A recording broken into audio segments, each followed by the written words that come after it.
Ушул боз үйдү жаңы тигип бүттүк. Размери 100 баш, 10 канат, диаметри 7 метрлик хан боз үй.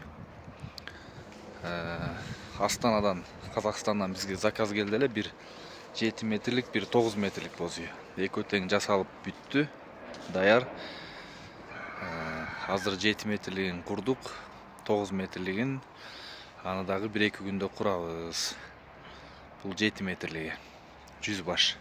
Сырткы көрүнүшү, сырткы жасалгасы ушундай болду.